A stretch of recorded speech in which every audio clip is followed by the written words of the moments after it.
What's up, fellas? What's up? Hi, coming to you live from Oklahoma. Back home finally. Been on the road. Whew, it has been a long season, boys. I mean, long one. And a lot of you guys have been following along for 3 years since we started this YouTube channel, and I appreciate every single one of y'all. This is a video that a lot of you guys have been waiting on for quite some time. To kind of set this thing up, this is the very last Bassmaster Open of the season.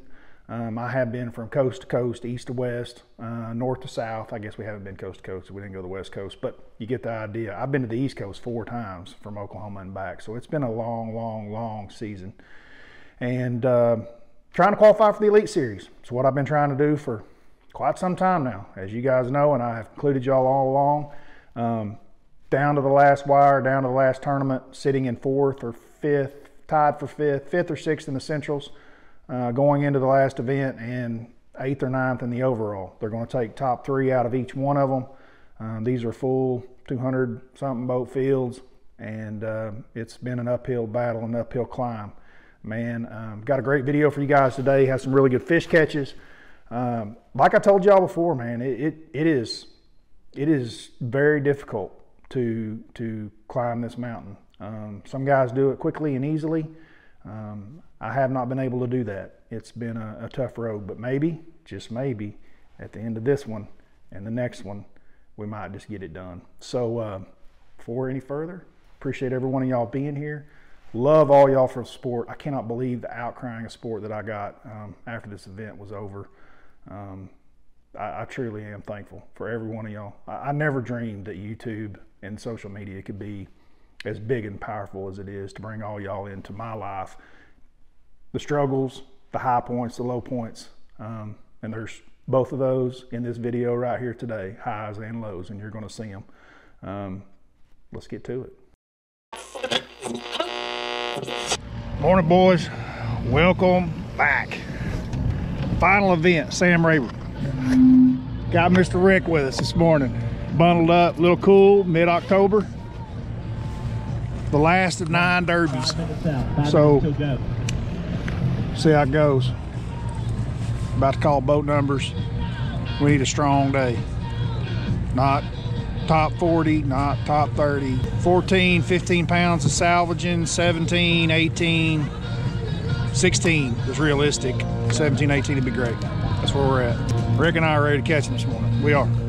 We're gonna catch them? On them. On them. On them. I hope so. I hope we are on them. All right, we're gonna get to it. 26. I got you. Come on up behind white trike number 2. Thank you. 27, Bradley Hallman. I got you, Bradley. Gonna be behind the Phoenix with the Evan Rouge.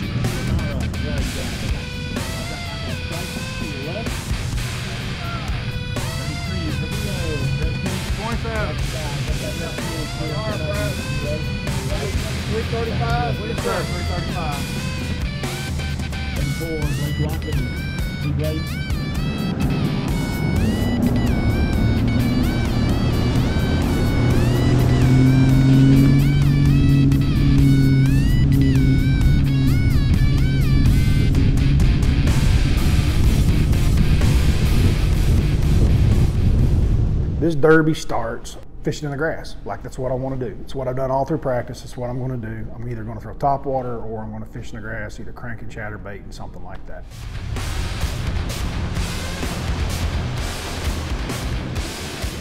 Oh. It's all right. I forgot on last derby too.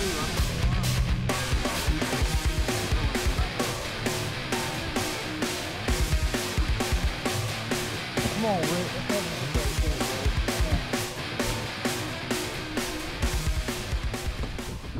Well, I had done very little flipping in practice. We were here 3 years ago. I spent a lot of time flipping, had a very good practice flipping, and then I had a terrible tournament. So this year I kind of went a different way. I was like, you know, I'm not going to told Castledine this too. I was like, I'm not flipping in practice, dude. Like, very little if I do. Come tournament day, if I see some grass that looks right, then I'll drop a big weight in it. So that's what I did, and kind of start the morning off, I hit a couple spots. It wasn't firing, which I didn't think it would first thing in the morning. It had been pretty slow for me most mornings. Things kind of heated up once, typical fall deal, spring deal as well. The bite seems to get better around that midday, 10, 11 o'clock, things start clicking. It was the same way at Hartwell. I think the sun gets high and kind of gets those fish active. They're really on bait a lot, and it just really seems to help things. So the morning being slow didn't surprise me. What did surprise me was that my first keeper comes on a flipping stick. Yeah.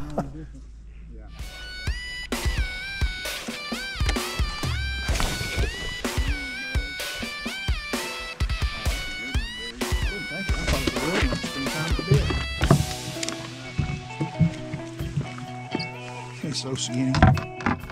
So that was a little different, and you can tell with some of these fish. You might be able to tell with that one that they got big heads, but they don't have much rear ends.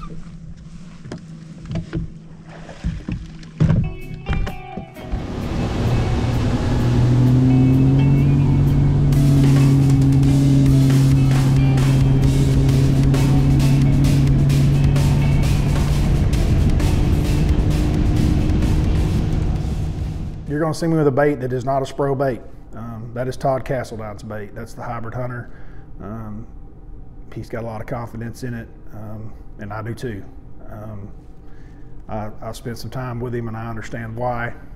Even the rod that I'm holding is one of his prototype rods that he's working on with Luz. So they're just built and designed for each other. So I throw this thing through the entire week. So in the comments below, don't be like, what Falcon is that rod you're holding? Because it's not a Falcon. It's a prototype. I don't think it's a rod that you can even buy yet, but it's a prototype for Luz. It's not Falcons. It's all Castledown stuff. So I'm using it to cover water this week, and it's built right for this bait for what I'm trying to do with it. So if you guys got any more questions about that, hit Todd up.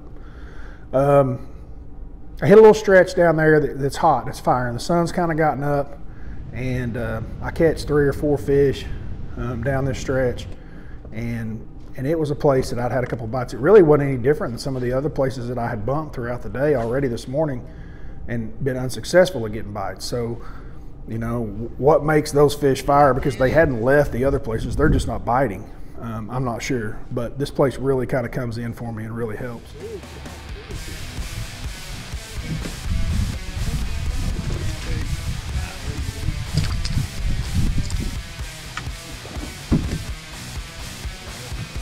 Need some 3 and 4 pounders.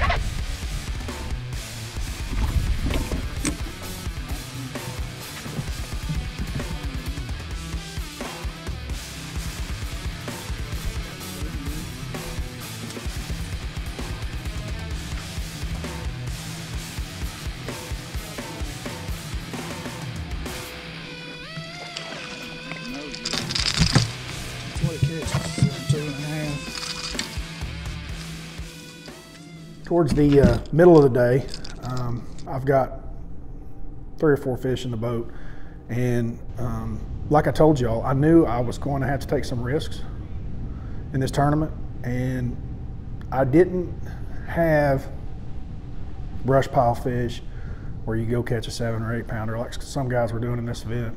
I didn't have some offshore hard spot where I could go throw a big crankbait or Carolina rig and catch a big one. I spent all my time shallow, and my best way to take a risk was topwater. And about 11 o'clock, I decided to take that risk, and this is what happens.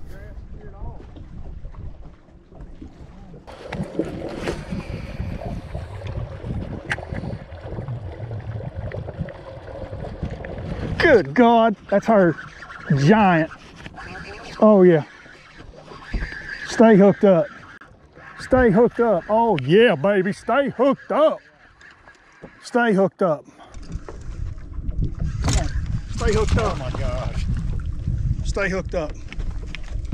Oh, don't do that with that braid. Come here. Oh, she's barely hooked. She's barely hooked now. She just pulled on it hard. Come here, get my hands on you. Come here.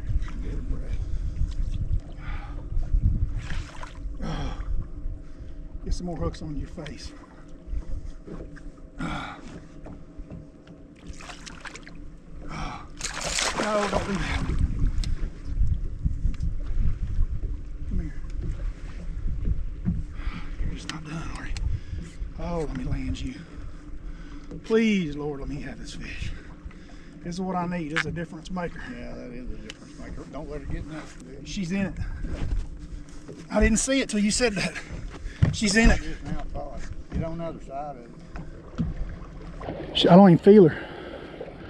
She's gone. She's gone.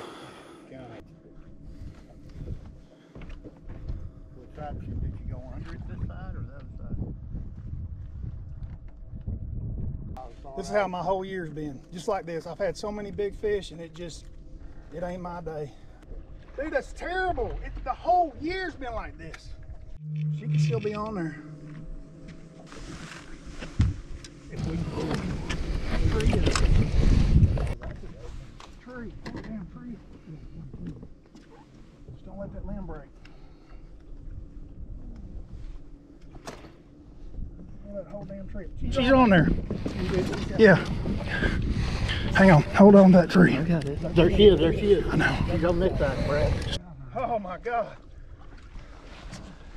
That's a 5-pounder. Yeah. Thank you. Man, I was itching to get down there and do something. Yeah, well, we did it, didn't we? Old guy Ross Barnett told me, he said, don't. He said, you can't come up here for anything. Why, of course. All right, with landing that fish, right?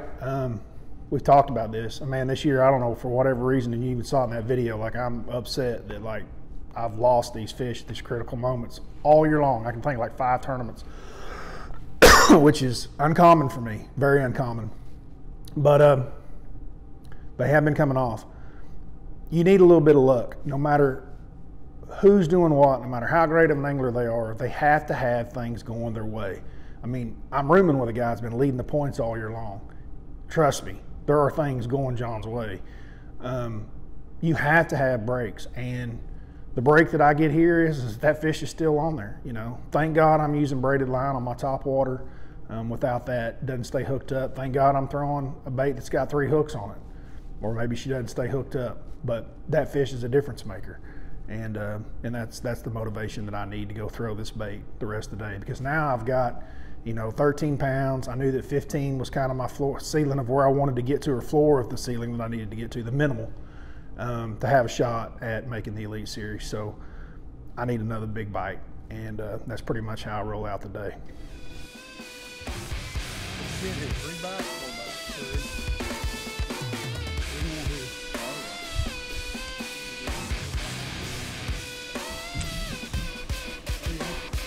Oh, there he is. That's the difference in Cassadine. He's got like 500 of these places, you know? 5.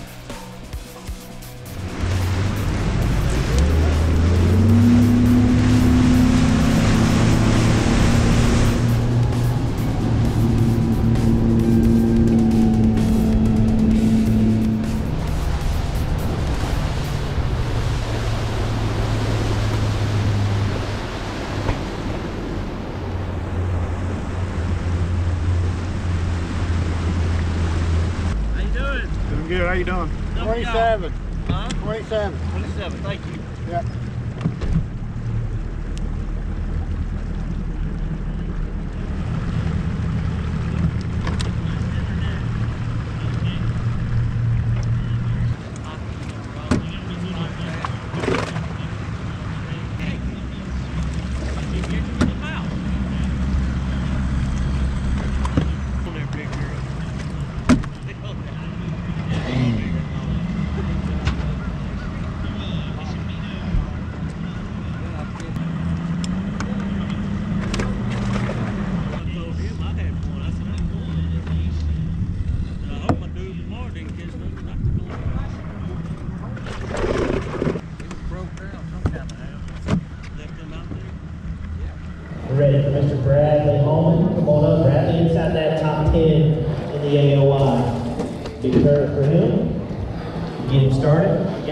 Thank you, Bubba. Be more than what I think it is. Bradley, 5 fish for 15 pounds, 7 ounces. This whole goes up all the way to third place for Bradley Hallman. Bradley inside of the top 10 in the AOI here on the Centrals at Edmond, Oklahoma. That's a big He's one. from that Elite Series berth. And right now he's in third place with 15.7. Good. 613, big bass. Oh my God. No, that's 5-pounder. Thank you, Bubba. Great day, 15 pounds. I'm in 10th place when this thing is over. So I was surprised the way that the weights didn't come in. They didn't catch the size of the bags that I thought that some of the guys would have.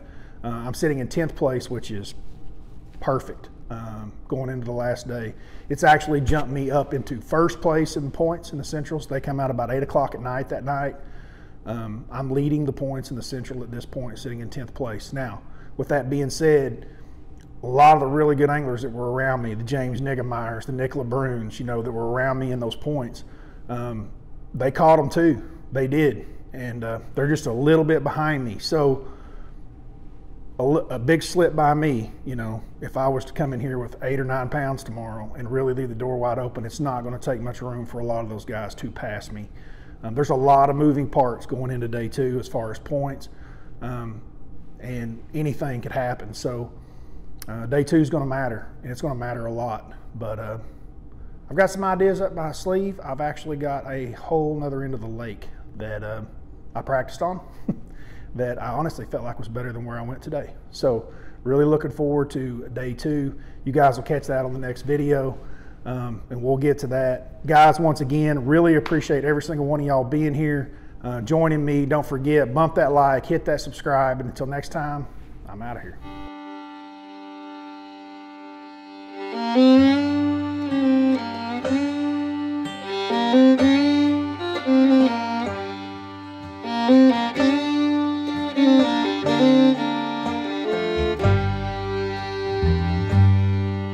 Thank you.